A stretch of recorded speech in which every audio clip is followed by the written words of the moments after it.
On l'applaudit aussi.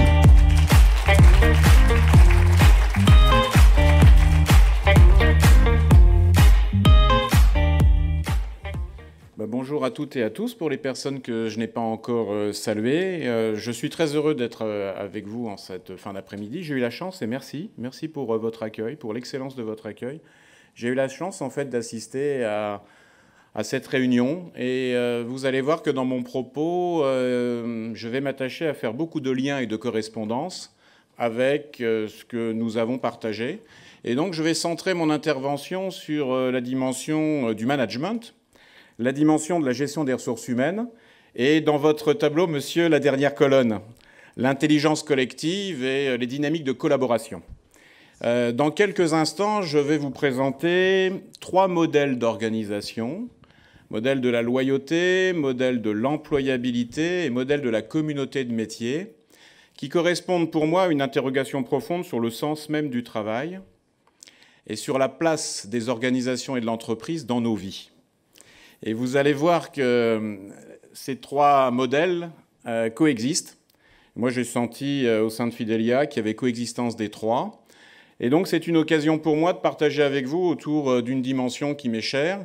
C'est la dimension de la reconnaissance des différences et de ce que nous appelons à Dauphine le management interculturel. Mais avant, je me suis enrichi depuis ce matin de ce que j'ai entendu, et juste à l'instant.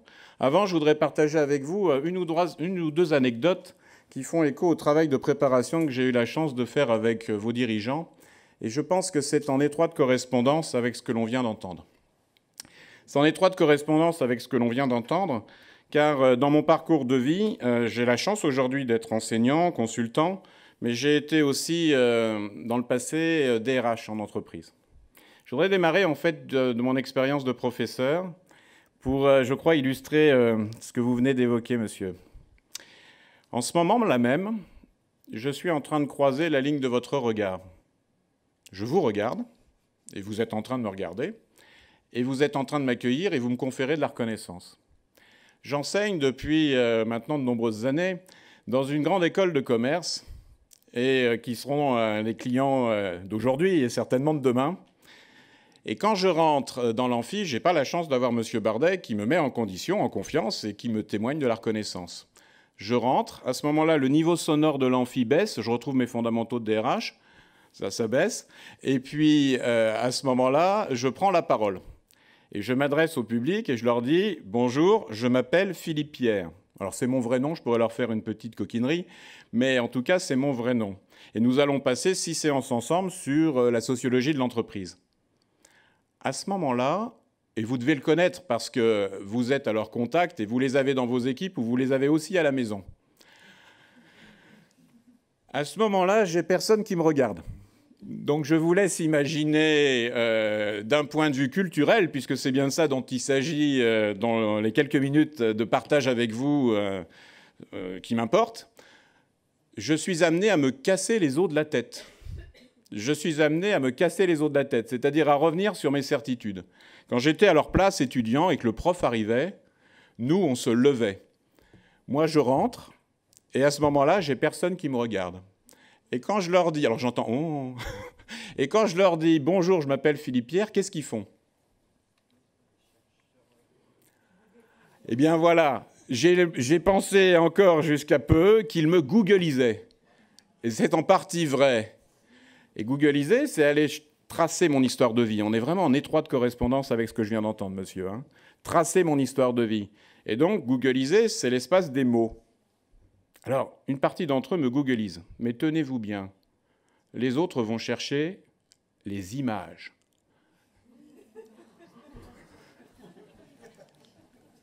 Ça me fait du bien de vous en parler. Je crois qu'on est en étroite correspondance avec ce que vous venez d'évoquer, l'assistance augmentée, tout ce qui est partagé depuis ce matin. Les autres vont chercher les images.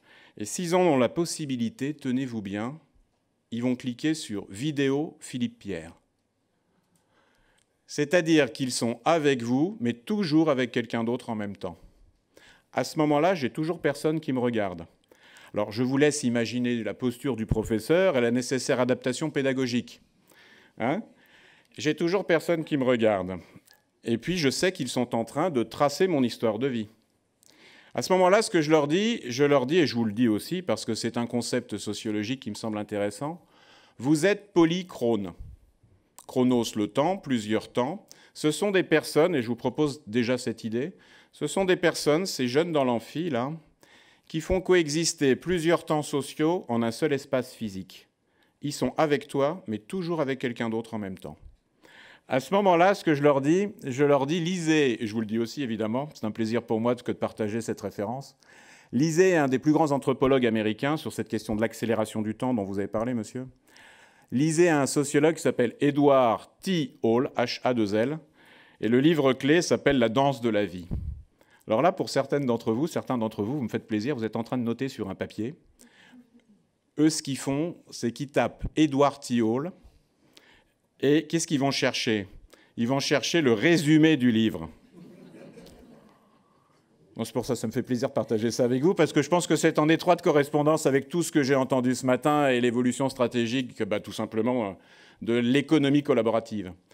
À ce moment-là, j'ai toujours personne qui me regarde. Et ils sont en train de lire le résumé, et ils me suivent. Et je tiens à dire que, tout comme vous, je travaille très bien avec eux, mais je travaille différemment. À ce moment-là, je leur dis, le livre est sorti en 1973. Ah, pour eux, c'est préhistorique. C'est la date de naissance de leurs parents, si je force un peu le trait, 1973. Et à ce moment-là, j'ai toujours personne qui me regarde, mais j'ai une tête qui se lève. Et alors, tenez-vous bien, Philippe. Alors, c'est une interrogation pour nous tous dans le management au quotidien, sur le tutoiement, sur le vouvoiement, sur l'enchevêtrement des sphères. Philippe. C'est pas 73, hein, c'est 71. Vous imaginez la posture du professeur. La première interaction avec l'amphithéâtre, c'est pas ça, c'est ça. Mais évidemment, je m'empresse de dire que ces jeunes ne veulent absolument pas me coincer. Ils sont, tout comme nous, en situation de bienveillance et d'écoute active. Ce sont des personnes, deuxième caractéristique après celle de tracer une histoire de vie et d'être avec toi, mais toujours avec quelqu'un d'autre en même temps, donc troisième caractéristique, ce sont des personnes, je vous donne la formule d'Edward T. Hall, ce sont des personnes qui veulent co-construire une vérité d'ordre supérieur avec un maillon d'une chaîne. Et pour eux, c'était très clair dans votre exposé, le professeur, le manager, vous, moi, nous sommes des maillons d'une chaîne. Ils ne veulent pas me coincer, ils veulent co-construire. Et à ce moment-là, je vous laisse imaginer aussi une autre dimension.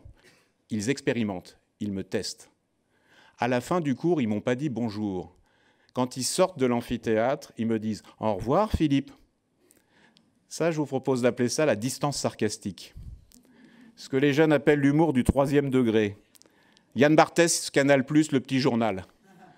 On se moque un peu du professeur, mais très gentiment. On le teste, on l'expérimente. On se moque un peu de nous-mêmes, deuxième dimension, et on se moque de la situation. L'humour du 3e degré. Et puis, pour beaucoup d'entre eux, et pour moi c'est un plaisir, ils viennent me voir. À ce moment-là, je leur dis « mettez-vous en file ». Alors ça, c'est une question pour vous en tant que manager. Hein. Comment tu fais pour poser un socle culturel commun avec des gens qui discutent de plus en plus des principes?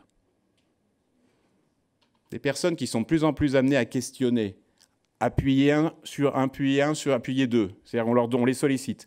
Et à ce moment-là, je leur demande de se mettre en file. Ils viennent me voir. De qui me parle-t-il, à votre avis? De vous.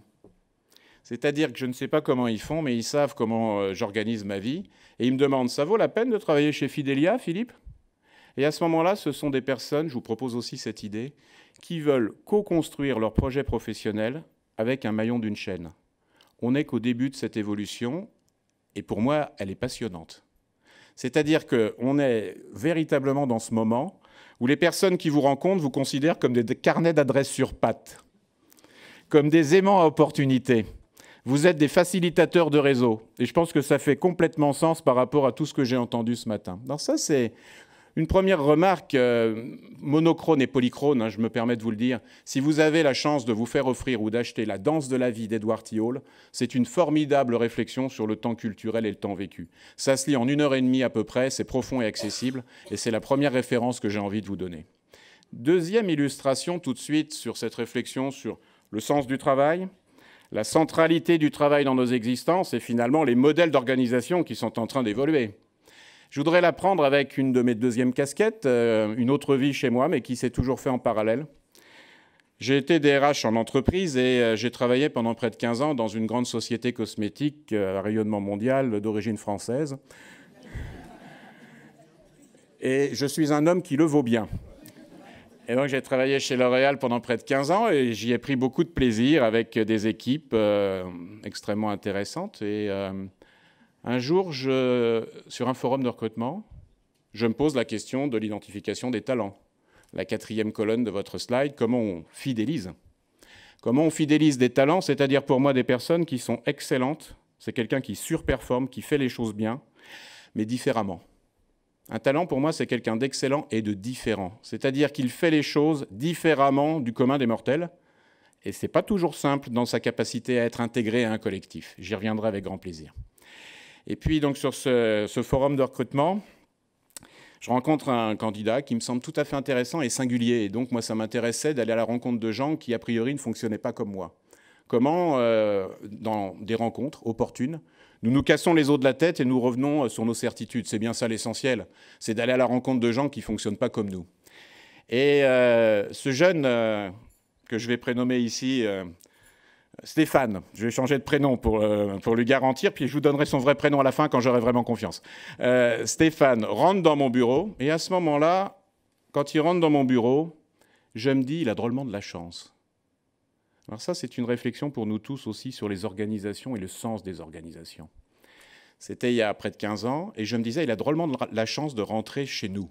Le « nous » est important. Et puis il s'assoit. Et puis Stéphane, au bout de 5 minutes d'entretien, me pose une question qui m'amène à me casser les os de la tête et de toute évidence à revenir sur mes certitudes au niveau du temps. Il me regarde, il venait pour un poste en marketing chez Lancôme, donc la marque internationale Lancôme, un poste de cadre. Et puis il me regarde et il me regarde droit dans les yeux et il me dit « Monsieur, est-ce que je dois venir tous les jours pour travailler ?» Si vous n'avez pas eu cette question, préparez-vous. Ils arrivent. Vous allez avoir cette question. Et évidemment, pour lui, c'était le télétravail. Et il n'y avait aucune raison qu'on n'ait pas de bonnes idées en dehors de l'espace physique et clos de nos bureaux. Mais vous voyez ce que ça révolutionne, hein. Monsieur, est-ce que je dois être là tous les jours? Alors, je me souviens lui avoir dit, vous savez, Stéphane, ici on travaille 5 jours sur 7 et le 6e et le 7e ont réfléchi à ces produits. Je n'avais pas créé chez lui une forme de désir agissant. De toute évidence, nous étions dans un art de la conversation nécessaire pour continuer de convaincre ce talent. 5 minutes plus tard, il me regarde à nouveau fixement, je me dis, il va se passer quelque chose. Et il me pose cette question, « Monsieur, est-ce qu'on s'amuse chez L'Oréal ?» Alors là, j'ai failli tomber de ma chaise. Parce que évidemment, ça m'interrogeait moi-même sur l'effort, sur l'abnégation. Et même au-delà de ça, sur le présentéisme. C'est-à-dire que dans certaines cultures d'organisation, encore aujourd'hui, pour réussir, il faut être dans le viseur du chef. Si je suis dans le viseur du chef et que je pars après le chef, et ça, beaucoup de personnes originaires d'autres pays vont le fustiger chez les Français, à ce moment-là, en fait, je serai récompensé. Alors, à Stéphane, je lui avais répondu quand même la chose suivante, je me permets de vous le dire aussi, parce qu'on est en confidence. Je lui avais dit, vous savez comment s'appelle la plus grande salle de réunion chez nous ? Alors, pour lui, la salle de réunion à 21-22 ans, ce n'était pas évident. Ça s'appelait la salle de confrontation. Ça n'avait pas non plus créé de désir agissant. Et ce qui était évident pour moi, la confrontation, c'était tu pousses tes idées, tu pousses tes produits, tu es dans une thèse, antithèse, synthèse, un mouvement ternaire de construction. Pour lui, c'était d'une certaine manière une interrogation profonde sur la culture en interne. Je voulais démarrer mon propos sur ces 2 anecdotes vécues parce que je pense que nous sommes acteurs et spectateurs de cette évolution du sens même du travail dans nos organisations et de la centralité des organisations dans nos existences. Moi, je viens d'une génération où au centre de ma vie, il y a le travail et tout tourne autour. Si je perds mon travail, je perds quasiment tout. Je rencontre, et je crois que c'est une bonne chose, de plus en plus de personnes autour de moi, et ce n'est pas simplement une question d'âge, qui ont plusieurs vies à vivre et en même temps. Et ça, je pense que c'est pour vous, pour moi, une interrogation absolument essentielle sur le sens que nous donnons à reconnaître dans nos équipes des talents, c'est-à-dire des personnes excellentes et différentes. Je vous emmène tout de suite sur un chemin qui est celui des travaux d'un homme dont j'apprécie beaucoup le sens des choses. C'est un homme qui s'appelle Philippe Diribarne. C'est le deuxième livre que j'ai envie de partager avec vous après La danse de la vie d'Édouard Thiaule. Philippe Diribarne est un sociologue d'entreprise qui a travaillé en fait de nombreuses années sur des logiques en fait entrepreneuriales, et il a notamment travaillé chez Péchinet, usine d'aluminium dans 3 pays, la France, les États-Unis et la Hollande. Et il a vu émerger en quelque sorte 3 manières de fonctionner, 3 manières de penser l'autorité, 3 façons peut-être même de penser l'argent, de penser les notions de contrat, les notions d'engagement. Et il m'a semblé, avec vos équipes dirigeantes, intéressant de vous le proposer, ce regard. Et donc, c'est une lecture en 3 temps, loyauté, employabilité, communauté de métier. Premier modèle, la loyauté. Moi, je me sens certainement, depuis tout petit, un héritier de ce modèle. Moi, mes parents, tout petits, m'ont dit « Philippe, dépêche-toi, ne perds pas ton temps », première chose. Deuxième chose, ils m'ont dit « il va falloir que tu te sécurises ». Je suis d'une famille d'extraction sociale modeste et ils m'ont bien fait comprendre qu'il fallait que je réussisse, si je le pouvais, à faire de belles études pour pouvoir me sécuriser. Et à ce moment-là, en fait, psychologiquement, j'ai compris qu'il fallait échanger de la sécurité de destin contre une très forte implication. Ça, c'est la nature du contrat psychologique du premier modèle, la loyauté. Vous demandez à quelqu'un de dessiner l'entreprise, dessine-moi Fidelia, dessine-moi L'Oréal, dessine-moi Péchinet, dessine-moi Renault, dessine-moi la fonction publique. À ce moment-là, la personne va prendre le stylo et fort naturellement, elle va vous faire en fait une pyramide hiérarchique. Et alors, elle va commencer par vous donner une expression qui, aux États-Unis ou ailleurs, serait un peu étonnante. Elle va vous dire, chez nous, il y a des cadres. Dans le modèle de la loyauté, c'est une caractéristique que je vous propose tout de suite. On est, depuis tout petit, au-dessus ou en dessous de quelqu'un. Il y a des cadres. Mais la personne va ajouter, chez nous, il y a 2 types de cadres. Ah bon? Il y a des cadres dirigeants. Alors ceux-là, dans certaines organisations du modèle de la loyauté, ils sont hors catégorie. On les appelle même hors cadre, ils sont gérés à part. Ils ont des places de parking plus proches de l'entrée, car le temps du chef est plus important que le temps des autres. Comme on dit dans les feuilletons, toute ressemblance avec... C'est ça qui est passionnant, hein, c'est de se casser ensemble les os de la tête. Hein. C'est ça l'interculturel, hein, c'est une pratique de l'étonnement volontaire. Hein, je suis heureux de partager ça avec vous, évidemment. Et donc, on est cadre dirigeant. Alors moi, j'ai commencé ma carrière dans le pétrole, dans une très grande entreprise pétrolière française. Et encore aujourd'hui, quand j'ai le plaisir, parce que c'est un vrai plaisir, de retrouver des amis avec qui j'étais en Afrique, parce que j'ai commencé ma carrière en Afrique, je vais les voir, pour certains d'entre eux, les plus jeunes à l'époque, et je monte dans la tour, l'imaginaire de la tour. Comme en Toscane, à San Gimignano, la puissance d'une entreprise, hein, vous voyez aussi cette dimension du modèle de la loyauté, la tour, très haute. Et on s'enorgueillit d'affirmer sa puissance en étant la plus haute des tours du quartier de la Défense. Et puis je rentre dans un bureau, et là, encore aujourd'hui, je sais exactement, dans le modèle de la loyauté, où est positionnée la personne en fonction de la couleur de son siège. Si le siège est rouge, elle est chef de service. Si le siège est vert, elle est chef d'entité. Bleu, chef de département. Si c'est un vrai chef, et apprécions ensemble le qualificatif vrai, un authentique, toujours au-dessus ou en dessous, à ce moment-là, cette personne a un fauteuil en cuir. Et il est à roulette. Et un bureau à cajou. Dans le livre, hein, vraiment, ça me fait plaisir de partager ça avec vous, parce que dans le livre de Philippe Diribarne, dont je crois, je ne vous ai pas encore donné le titre c'est « La logique de l'honneur ». Merveilleux ouvrage, où à chaque page, d'une certaine manière, nous pratiquons ce que je suis en train de faire avec vous, c'est une pratique de l'étonnement volontaire, la logique de l'honneur. Et pourquoi l'honneur? Parce qu'il nous dit en France, le plus grand péril, c'est de déchoir, j'y reviendrai. C'est de perdre son statut, c'est de perdre son rang. Et puis, dans ce type d'organisation, on ne pénètre jamais directement dans le bureau des grands chefs. Philippe Diribarne renvoie ça à l'antichambre de la cour du roi. Il ne faut pas pénétrer directement l'espace des puissants. Ce modèle, je reviens sur sa dynamique, vous êtes depuis tout petit au-dessus ou en dessous. Et donc, on va distinguer des cadres dirigeants, puis des cadres opérationnels, sous-entendu les dirigeants le sont moins, et puis des employés techniciens agents de maîtrise et des ouvriers. Deuxième caractéristique du modèle, la tripartition. Depuis tout petit, on nous a appris à couper en 3. Alors Philippe Diribarne observe ce mode de fonctionnement et regarde par exemple que dans la fonction publique, on va retrouver cette tripartition, catégorie A, catégorie B, catégorie C. Dans un hôpital, médecin, infirmier, infirmière, aide-soignante. À l'université où je travaille aujourd'hui, à l'université Dauphine, professeur, maître de conf, personnel administratif.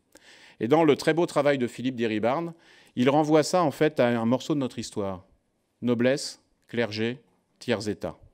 Et il indique de façon, je crois, très fine, que le modèle en fait fonctionne au mérite, à l'effort, à l'abnégation, et au temps qu'on passe, tout simplement, à donner de soi dans ce modèle. Et je vais vous faire sourire parce que quand je suis rentré chez L'Oréal, on m'a dit « tu as de la chance et tu rentres dans les Nations Unies de la beauté ». Et on m'a dit « Philippe, ça sera 3 mois, 3 ans, 30 ans. Caractéristique du modèle de la loyauté, vous échangez de la sécurité de destin contre une très forte implication. Et au centre de votre vie, il y a le travail. » Dans la discussion avec Stéphane tout à l'heure, moi qui étais DRH, je sentais la complémentarité, pas l'antagonisme, la complémentarité entre mon modèle, qui est certainement celui de la loyauté, et puis celui de Stéphane. Alors là, je me propose en fait tout de suite de vous montrer à partir de ce slide. Et évidemment, je vous donnerai non seulement support, mais pour moi, je suis à votre entière disposition après pour vous envoyer des articles de recherche, des choses qui vont donner plus d'épaisseur encore à ce modèle. Dans ce modèle, le marché est stable, c'est-à-dire qu'historiquement, c'est soit une famille qui détient l'actionnariat, soit l'État, soit on constate au moment où on crée l'entreprise en fait, qu'on a peu de concurrents. Qui fait ta carrière dans ce modèle? C'est le chef. Si tu es dans le viseur du chef, c'est-à-dire en fait quelque chose de noble, hein, il faut être reconnu comme quelqu'un de méritant, comme quelqu'un d'intéressant pour faire carrière. Et puis dans ce modèle, Philippe Diribarne a de très belles pages. Il nous dit « il n'est pas de bon ton de parler d'argent ». Et ça, je le vivais aussi quand j'étais DRH en entreprise. Dans ce modèle, si tu vas voir ton N+1 et que tu lui demandes une augmentation, en général, il te répond « t'inquiète pas, ça viendra ». C'est-à-dire qu'il n'est pas noble, la logique de l'honneur. Il n'est pas noble d'aller quémander une augmentation. Et vous voyez comment, en fait, ce modèle continue de diffuser, d'infuser. Alors là, je vous en parle dans ses caractéristiques de fonctionnement. Ce modèle aussi, il faut absolument que j'associe un mot fort. On est dans la vocation. Et Diribarne a une très belle formule, il dit « dans ce modèle, on n'est pas au service des autres, on rend service ». Si vous êtes en France au restaurant et que vous voulez bien être servi, il ne faut surtout pas que vous fassiez comprendre au serveur qu'il est à votre service. Vous allez être mal servi. Par contre, si vous entretenez une relation avec ce serveur ou cette serveuse, à ce moment-là, il va se mettre véritablement en dynamique de service. On n'est pas au service, on rend service. Dans ce modèle aussi, caractéristique importante, le siège est producteur de normes. Il contrôle les résultats et il vous dit comment faire, car il est un lieu aussi de valorisation et de capitalisation des expériences. Philippe Diribarne, dans son histoire, dans sa perspective historique, renvoie en fait les racines même de ce modèle à l'Empire romain et à la figure du père, avec un E, et la force du catholicisme social où il n'est pas noble, il n'est pas de bon ton de parler d'argent. Moi, je me sens absolument dépositaire, d'une certaine manière héritier de ce modèle, car c'est un modèle par l'abnégation, par le mérite, par l'effort, qui a pu faire sortir de terre les plus grands édifices et qui a donc sa fierté. Ça, c'est la première perspective. Deuxième perspective, tu donnes le stylo à quelqu'un et tu lui dis « dessine-moi l'entreprise ». La personne prend le stylo et elle te dit non. Ah bon? Non, non, je ne vais pas te dessiner une entreprise. Je vais te dessiner, c'est tout à fait différent, ma carrière. Ça, c'est le deuxième modèle que je vous propose, l'employabilité. C'est le moment où en France, alors je vais le situer dans le temps, c'est le moment où en France, dans les années 80, vous vous souvenez peut-être pour les personnes ici qui sont les plus expérimentées, on nous a dit, pour faire carrière, il va falloir bouger géographiquement. Première caractéristique.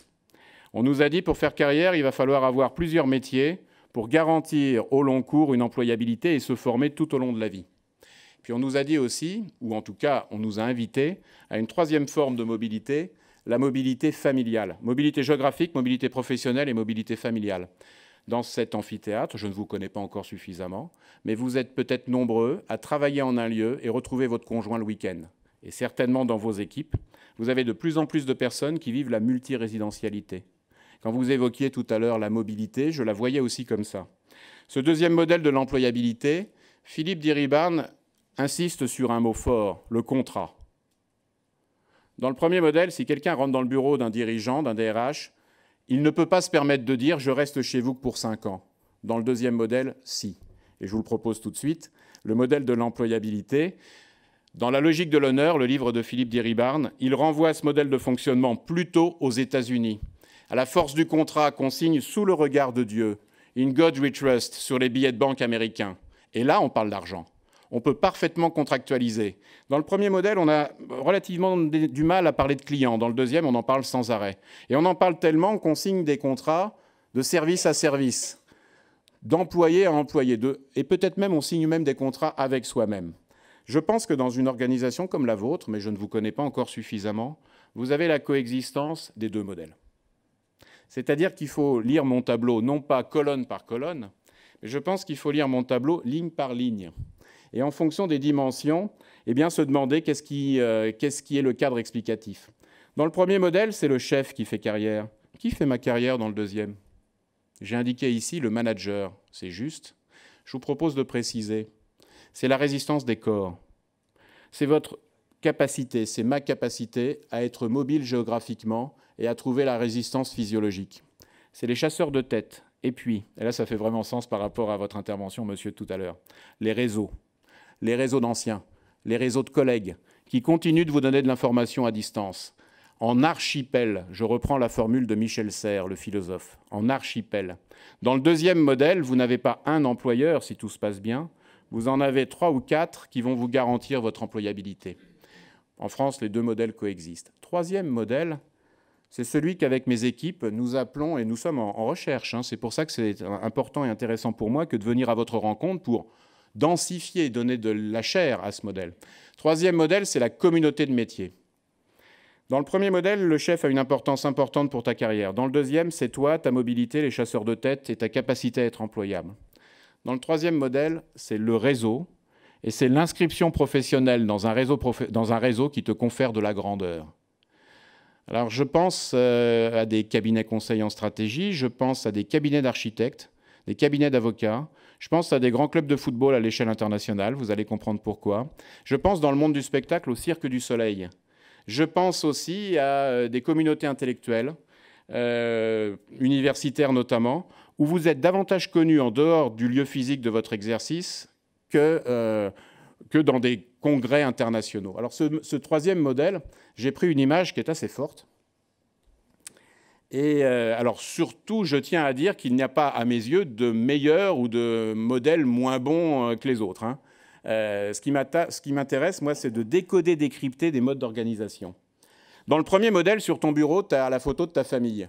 Dans le deuxième modèle, tu l'as sur ton ordinateur parce qu'il faut partir vite, on ne sait jamais. Dans le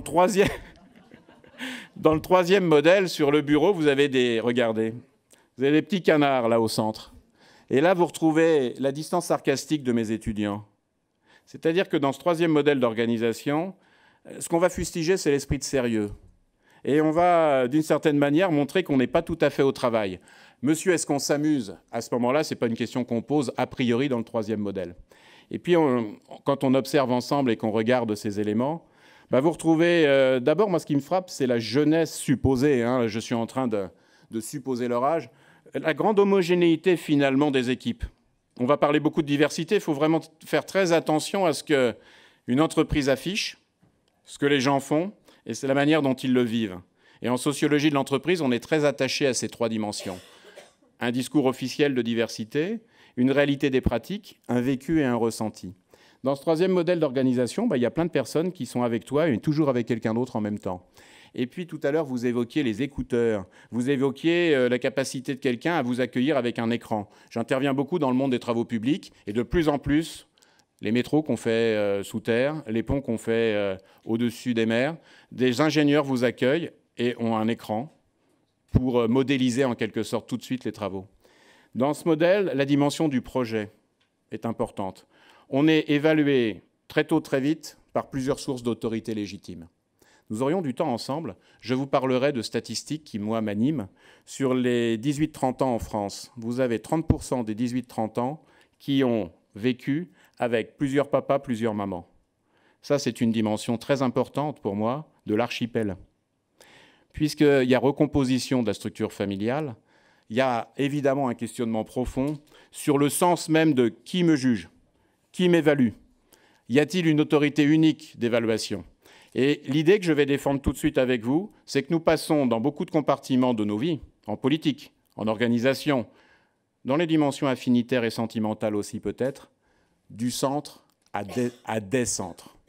Du centre hiérarchique pyramidal à une dimension d'employabilité en réseau, et troisième modèle, le réseau de réseau. Et nous sommes en train de vivre ce passage archipélique, où d'une certaine manière, il y a plusieurs choses à faire et en même temps. Et ça nous questionne, ça vous questionne, sur le sens des priorités. Je voudrais faire une courte parenthèse. Quand j'étais étudiant, j'attendais toute la semaine pour sortir avec mes amis, et j'étais un homme qui repoussait toujours à plus tard le temps du plaisir. Je repoussais toujours à plus tard le temps du plaisir. J'étais d'abord dans le devoir, et ensuite, je basculais dans une autre séquence de temps. Quand on est en archipel, quand on ne fonctionne pas comme moi, on a 3 soirées par soir, et on attend peut-être jusqu'au dernier moment pour savoir dans quelle soirée on va aller.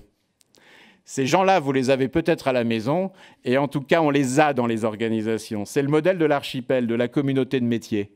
Ce sont des gens, nous dit Michel Serres, qui font des ponts, des liens et des correspondances entre des mondes.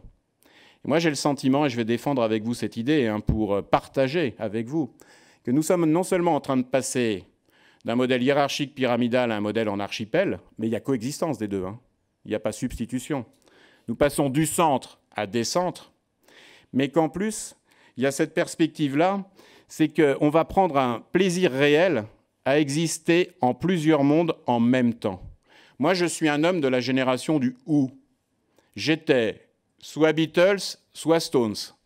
Là, vous êtes en train de m'identifier dans l'échelle du temps.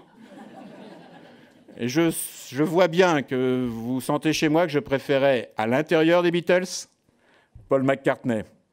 C'est-à-dire qu'on me renvoyait sans arrêt à se poser en s'opposant, quelque chose de binaire. Il y a beaucoup de personnes, et ce n'est pas une question d'âge, c'est bien trop simple les catégories hâtives où on met des gens sous une étiquette, ce n'est pas une question simplement d'âge.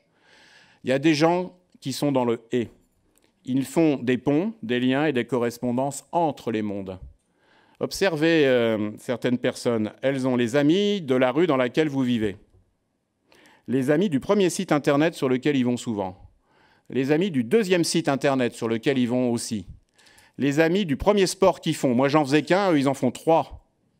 Ce sont des gens qui font des ponts, des liens et des correspondances. Cette interrogation profonde de leur existence, elle va évidemment se manifester dans les modèles d'organisation. Ce troisième modèle, je l'ai baptisé la communauté de métier avec mes équipes. Le mot fort, c'est réseau.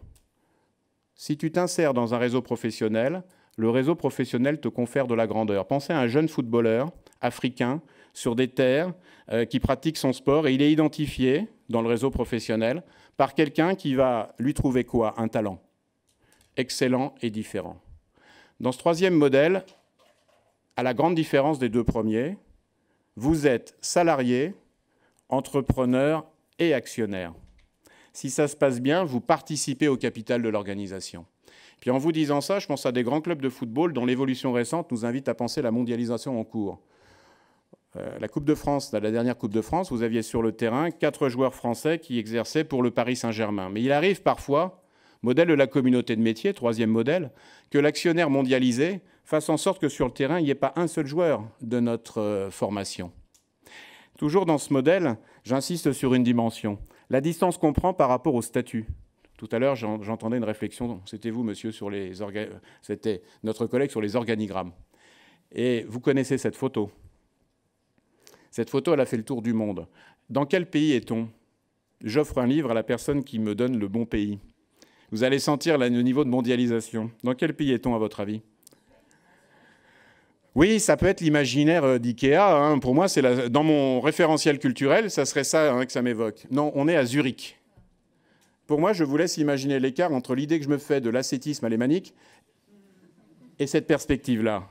Et donc, c'est une réflexion sur l'organisation des bureaux, sur la dimension de l'open space. Et puis, j'ai une photo, je crois, encore plus... je vais revenir sur cette dimension. Celle-ci. Caractéristique du troisième modèle, on imbrique le hors-travail dans le travail. Posant pour nous tous la question du droit à la déconnexion. Est-ce que j'ai dans ce type d'organisation encore un espace pour me ressourcer? C'est une question magnifique, et particulièrement dans vos métiers qui sont des métiers de forte implication et de disponibilité. Et puis, on imbrique le hors-travail dans le travail. Et puis, on va même au-delà. Alors ça, cette quatrième photo, elle est pour moi une gourmandise. Et en même temps, je vais vous dire, un objet de questionnement profond sur jusqu'où l'employeur va-t-il dans l'organisation de ma propre vie. C'est ça aussi que je partage avec vous. Voilà une salle de réunion. Quand je montre cette photo à des chefs d'entreprise français, j'ai parfois en fait un besoin de soutien psychologique. Peut-être même santé, en termes de santé. Je vous laisse imaginer la discussion en CHSCT sur l'achètenage artificiel. Le sens même du travail, l'idée de la centralité du travail dans nos existences. Et si l'entreprise est un creuset d'affirmation identitaire, elle est aussi une affaire de société, disait Renaud Saint-Saulieu, mon maître. Et c'est ça qui est en train de se métamorphoser, se bouleverser. Ce passage-là, nous essayons de le comprendre, nous essayons de décoder, de le décrypter. Nous l'appelons interculturel dans le meilleur des cas. Je vous montre une dernière photo pour poursuivre, parce qu'il n'y a pas de point d'arrêt sur ces discussions. C'est une poursuite. Une poursuite, en fait, sur une photo avec un... Je ne sais pas si vous l'avez déjà vu, ça.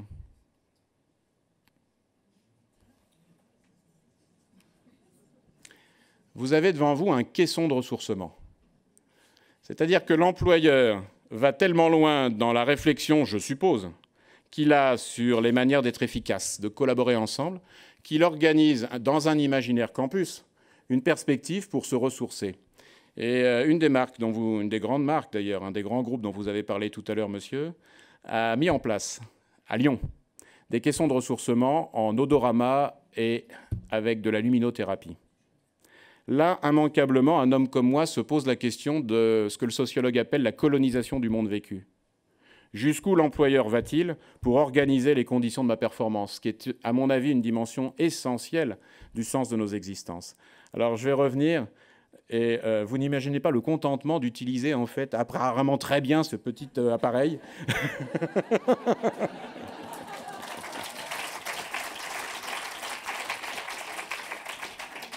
Un homme comme moi ne peut pas faire autre chose que de se poser en s'opposant, et ça me perdra. Mais du coup, c'est un clin d'œil pour nous. Et là, ça fait écho vraiment, monsieur, à tout ce que j'ai entendu de votre propos tout à l'heure. Dans la troisième colonne, l'imaginaire, j'utilise cette formule. L'actionnariat et l'imaginaire est mondialisé. Je pense qu'on a l'impression, je crois que c'est une impression, de participer à une œuvre collective qui dépasse les frontières de l'organisation. Je pense au cabinet conseil en stratégie, je pense à des sociétés comme Facebook ou Apple. Et quand on travaille avec des collaboratrices, des collaborateurs au sein de ces institutions, on est frappé en fait par la conviction qu'ils ont, c'est une conviction, d'être utile à tous. Quand Steve Jobs est mort, sur l'écran commercial d'Apple, vous avez vu sa photo, fond blanc, lui en noir, vous vous souvenez, date de naissance et date de décès. Quel est le seul personnage historique qui ait connu depuis le même traitement ? Il y a un homme qui, pour moi, est une figure essentielle de l'humanité, de combat, de liberté, et qui est décédé. Bravo, madame. Nelson Mandela. Quant à mes étudiants, je pose cette question avec candeur. Je leur dis, qui a le plus transformé l'histoire de l'humanité ? Steve Jobs ou Nelson Mandela ?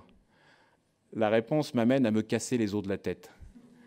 C'est-à-dire à revenir profondément sur les certitudes qui sont les miennes. Et autre caractéristique du troisième modèle, de la communauté de métier, je vous le propose, la carrière se vit comme une vocation. La carrière se vit comme une épopée.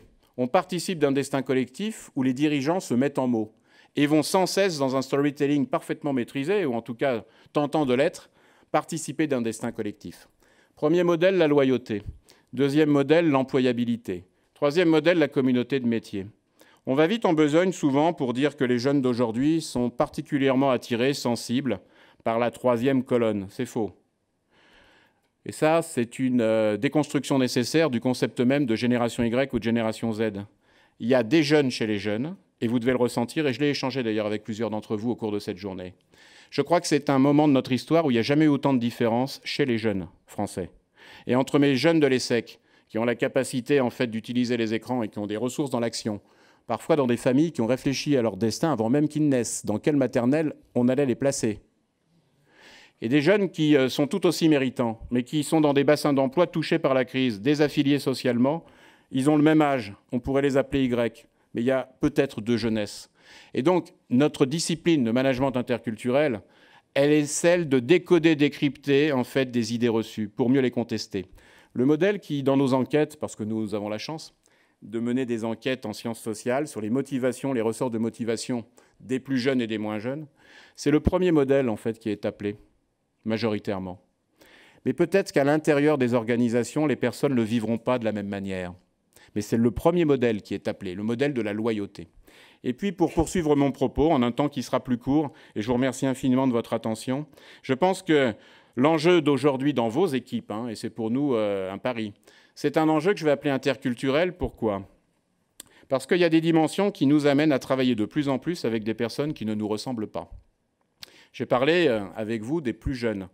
Mais il y a un autre enjeu qui m'anime beaucoup, c'est celui des personnes qui, à un moment donné de leur carrière, et je sais ici que c'est une dimension, évidemment, à laquelle vous êtes sensible, ce sont des personnes qui vivent ce qu'un de mes collègues de l'ESSEC appelle le sentiment précoce de fin de vie professionnelle. Ce sont des personnes qui, à un moment donné, parce que la société est dure, parce que la société française est peut-être une société dans laquelle il ne fait pas bon toujours vieillir. À ce moment-là, vous êtes victime de ce qu'en psychologie sociale, on va appeler la paroi de verre. Et la personne se demande, est-ce qu'il n'est pas trop tard, à 40 ans, à 45 ans, à 50 ans, à 55 ans, ça donne le vertige, est-ce qu'il n'est pas trop tard pour changer de service, pour changer d'entreprise ou pour changer de vie? Je pense que ça, en plus de la compréhension des motivations des plus jeunes et des modèles d'organisation, c'est évidemment une dimension à prendre en compte. Moi, j'ai eu des cheveux blancs, j'avais 21 ans. Avec les filles, ce n'était pas extraordinaire, mais quand j'étais DRH, c'était excellent. J'étais porteur de présomption de compétences. Puis ensuite, mon meilleur ami, Eval Moutabazi, professeur à l'école de management de Lyon, avec qui j'écris souvent des livres, avec qui nous travaillons bien, il est d'origine africaine, il est rwandais, Eval d'origine, m'appelle le vieux. Il m'a appelé le vieux à 35 ans, ça ne m'a pas fait plaisir. Et cette réflexion-là, pour lui, mais c'est un compliment. Et donc, l'entreprise est un lieu d'affirmation identitaire parce qu'elle est aussi en lien permanent avec l'idée culturelle que nous nous faisons des âges. Deuxième dimension à l'œuvre, c'est évidemment comment nous faisons ensemble en sorte de briser ce que nous allons appeler le plafond de verre, c'est-à-dire des mécanismes d'autocensure de quelqu'un qui est minoritaire dans le majoritaire, de quelqu'un qui a tort, se freine dans sa progression professionnelle, la paroi est en verre, elle est au-dessus, le plafond est en verre, il est au-dessus de la tête, et on n'a pas la chance en fait d'avoir, comme dans le film Billy Elliot, vous vous souvenez de ce film, le petit danseur là, il va voir son père. Et il dit à son père, « Papa, je veux faire de la danse classique. » Et on est dans une banlieue ouvrière touchée par la crise et son père est mineur. Et à ce moment-là, il dit à Billy, « Non, Billy, tu vas faire de la boxe, car implicitement, un homme, c'est fort, ça cogne, c'est viril, ça confronte. » Ayons la chance de rencontrer toutes et tous, mais surtout, c'est votre rôle et c'est mon rôle, de faciliter les horizons de contact, les rencontres. Ayons la chance de rencontrer, vous vous souvenez dans le film, la professeure de danse. Elle est courageuse, cette femme, et elle ouvre un horizon. Là-dessus, troisième livre que je vous propose, parcourez les pages d'un ouvrage majeur d'un des plus grands sociologues français contemporains qui s'appelle Norbert Alter, A-L-T-E-R. C'est magnifique pour travailler sur ces questions de reconnaissance. Norbert Alter. Son livre s'appelle La force de la différence, itinéraire de patrons atypiques. Et il nous dit, dans toute carrière humaine, dans tout renversement du destin, il y a des occasions de rencontre. C'est pour ça aussi que nous sommes toutes et tous des carnets d'adresses sur pattes et que l'archipel a vocation peut-être à être puissant. Troisième dimension, j'en dirai qu'un mot, car je veux absolument partager avec vous aussi et continuer de le faire, c'est ce que je vais appeler les discriminations systémiques. Je mets de côté des personnes sans même m'en rendre compte parce que c'est mon processus à moi qui compte. Je mets une réunion très tôt le matin ou tard le soir. Et à ce moment-là, je ne prends pas la mesure d'un allongement du temps de trajet, de plus en plus important à mesure que le coût de l'immobilier augmente, de personnes qui ont besoin de soutien en fin de vie. Une petite fille qui naît en France a une chance sur deux d'être centenaire. C'est une perspective pour nous formidable, mais dans le même temps, on peut penser aussi au parcours de vie où on a besoin d'assistance. Et puis, la recomposition des familles. Vous avez certainement dans vos équipes de plus en plus de papas et de mamans qui élèvent seuls leurs enfants. Et donc, cette dimension de la discrimination systémique, je pense qu'elle est pour nous un enjeu. Essayons d'aménager des temps sans, d'une certaine manière, imposer aux autres, dans une perspective monoculturelle, mon propre processus à l'œuvre, ma propre manière de faire. Quatrième point, nous l'avons un petit peu travaillé ensemble. Il y a certainement, en fait, une métamorphose, un bouleversement du rapport même au travail, et peut-être même une remise en cause de la capacité d'une organisation à m'assurer une sécurité de destin. Toujours dans les perspectives, moi, que je pointe, vous avez aussi de plus en plus de personnes dans vos équipes qui ne sont pas tout à fait d'ici. Leur couleur de peau, leur patronyme, leur accent, la manière dont elles perçoivent et vivent les choses, les amène à être vues comme étranges, étrangères. Elles ont moins de chance quand elles envoient un CV. Et puis quand elles retournent dans leur supposé pays d'origine, elles n'ont pas forcément toujours la chance d'être accueillies comme elles souhaitaient l'être. Elles sont dans cette situation que le grand sociologue algérien Abdelmalek Sayad, qui a beaucoup travaillé, comme vous le savez, avec Pierre Bourdieu, appelle la double absence. Et je pense que c'est aussi un enjeu de société pour nos entreprises, un enjeu interculturel, que de passer de la double absence, pas tout à fait d'ici, pas tout à fait de là-bas, à la triple présence. Et la triple présence, c'est un autre enjeu de transformation des équipes. C'est non seulement le rapprochement des organisations. Expliquons véritablement pourquoi, des années plus tard, les personnes continuent de s'appeler les ex-2 alors qu'elles ont vécu une fusion, une acquisition, une alliance. Qu'est-ce que ça signifie du point de vue de l'identité et de la culture? Mais aussi, ça c'est quelque chose, je pense, où vous auriez beaucoup à m'apporter. Comment je crée de la confiance avec des personnes que je ne vois plus physiquement et avec lesquelles j'opère, vous le faites tous les jours, à distance par le truchement de la machine. Tout ça, ça nous amène en fait à vivre tout simplement une métamorphose de nos organisations. On devrait ensemble passer d'un univers monoculturel. Je te demande de suivre mon modèle car je suis convaincu qu'il est le bon. Et le verbe fort, c'est j'assimile. À une perspective qui pourrait être non pas systématiquement cooptée, mais intergénérationnelle, mixte. Et puis le troisième élément, je suis énormément sollicité sur ces questions, notamment la présence du fait religieux, le lien entre croyances religieuses et pratiques cultuelles dans le cadre même des entreprises. Qu'est-ce que ça signifie du point de vue de la revendication culturelle? Et donc, quels sont les enjeux, là, que l'on va placer derrière ces systèmes de croyances?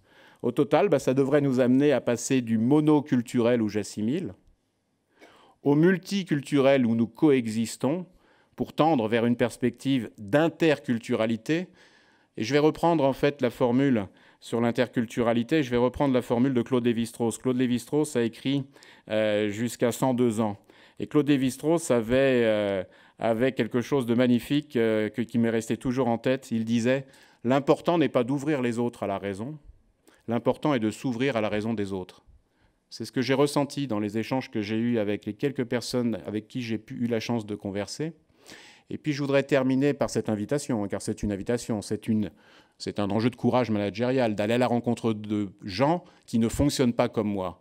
Car en général, quand tu travailles avec des gens différents, c'est énergivore et chronophage. Parce qu'ils te posent des questions qui t'amènent à revisiter tes fondamentaux. Et donc la formule de Lévi-Strauss, moi, m'amène non seulement à me casser les os de la tête, mais elle m'amène aussi à faire preuve, autant que je puisse le faire, d'humilité. Et pour vous remercier de votre attention et en même temps prolonger sur une dimension tout simplement d'humilité, j'aime bien montrer ça à l'échelle européenne, vous devez connaître. En Europe, vous savez, quand on sait à l'avance comment les gens fonctionnent, on sait toujours comment les autres vont fonctionner. À ce moment-là, au paradis européen, les Français sont les cuisiniers, les Italiens sont les amants, les Anglais font la police, les Allemands travaillent et le tout est organisé par les Suisses. Ça, c'est une perspective où on sait toujours à l'avance comment les autres vont fonctionner. Mais dans la vraie vie, il y a toujours de l'écart, de la dissonance et du tiraillement. Il y a toujours une expérience d'étonnement volontaire. Et bien souvent, nous ne vivons pas le paradis, mais il nous arrive de vivre l'enfer. Et l'enfer, c'est quand les Anglais sont les cuisiniers, les Suisses sont les amants, les Allemands font la police, les Français travaillent et le tout est organisé par les Italiens.